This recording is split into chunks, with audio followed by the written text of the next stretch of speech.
Hey everyone, this is Adam Excel, and I'm going to teach you a more intermediate, advanced financial P&L statement. Isn't a typical statement or static view that you've maybe been accustomed to. That's more traditional, and it just spits out kind of and shows, the P&L with maybe a year of data, maybe 2 years of data, and it has a year over year and some very boring kind of views. This is awesome what I'm going to show you. It is pivotable. You can filter on different regions, on different months, different time periods, and it's really going to be an impressive tool to impress your leadership, your CFOs, your managers, your directors, whoever this is for. This is a very useful tool. So let's get into it. And if you'll just wait till the end, because at first it's going to be kind of take a few minutes, and at the very end it's going to be whoa. So let's get started. So again, we had this P&L data set up from one of our previous videos, and we added in some, we have region here, North America, you have Europe down below, so just two regions. If you had state, you could have state in the filter as well. We have year data, 2023, 2022. We have scenarios, we have actuals, and we have forecasts. Month of the year, January through December. We have level 2, level 1 kind of P&L line items, and then L0 is kind of like the GL or the deepest, and then a value.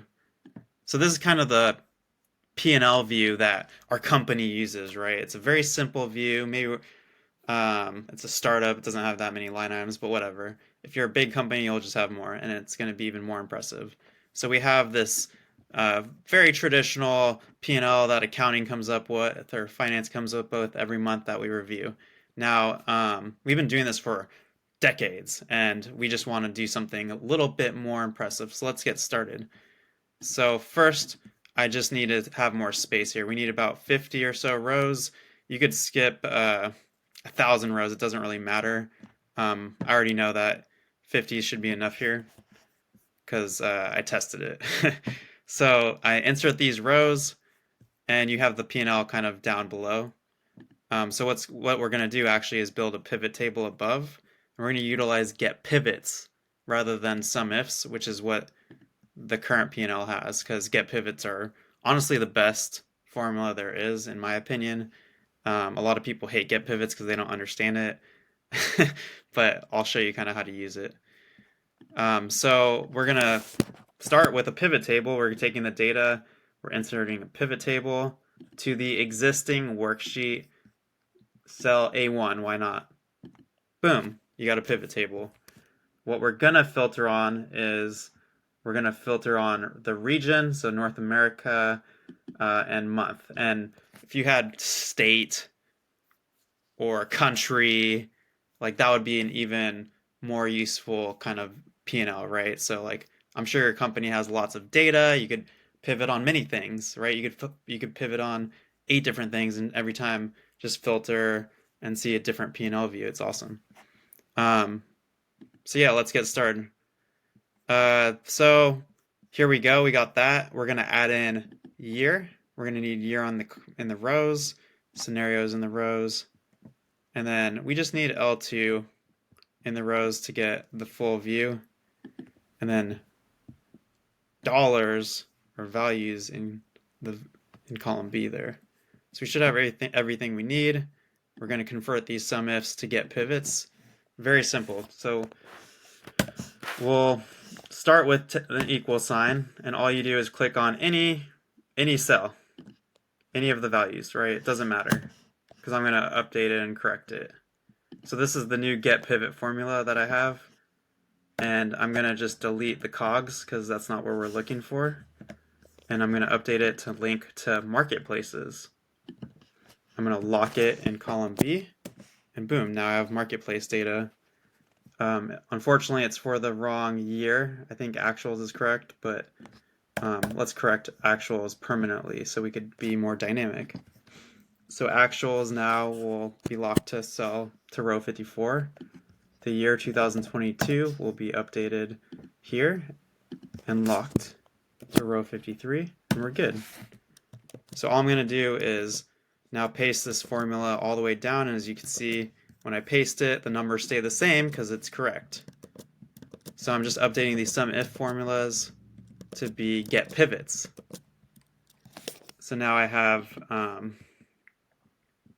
basically this entire column as get pivots, and I just pasted the other years as well. So boom, now everything's a get pivot. Something deleted, so I'll just copy it over, whatever. There we go. So as you can tell, now we have our P&L back to where it was. So now we have this P&L, let's make it pivotable. We're going to hide all these rows. So we could even hide more if we want. Let's shift this over, because what happens if you start to pivot is the first row kind of shrinks. So let's just move it over here. And you could hide more rows, whatever. So here's our P&L.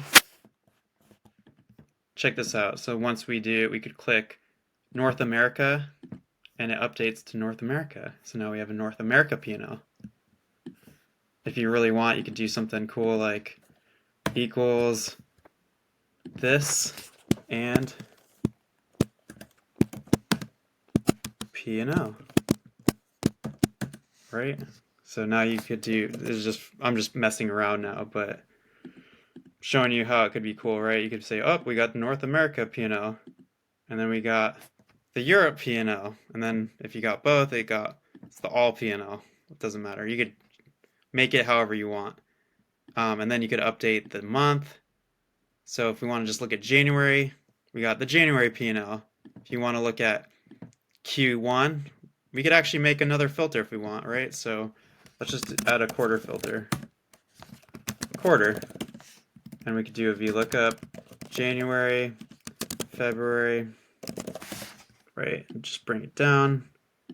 And this is kind of just showing off at this point, but this is Q1, Q1, Q1, Q1, Q2, Q2, Q2, Q3, Q3, Q3, Q4, Q4, Q4.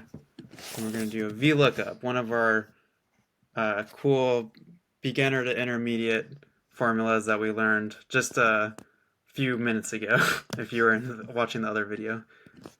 And we're going to look at the second column, false, and we could bring that in. So now what we could do is look at the pivot, change data source, get the whole data set now with the quarter, and just throw in quarter at the end. There you go. It's hidden a little bit, so I got to unhide the third row. You see quarter right there.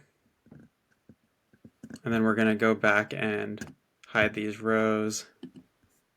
And now instead of looking at just January, you know, my team, we look at it quarterly. So now we have a quarterly P&L. You got Q1. You could have the first half of the year. It's awesome. So this is just a great P&L that's pivotable, dynamic. It's just going to impress everyone. So I totally recommend you use it or try it out. You saw me do it in maybe 10 minutes at most. Yeah, get to it. Let's get promoted, guys. Thanks.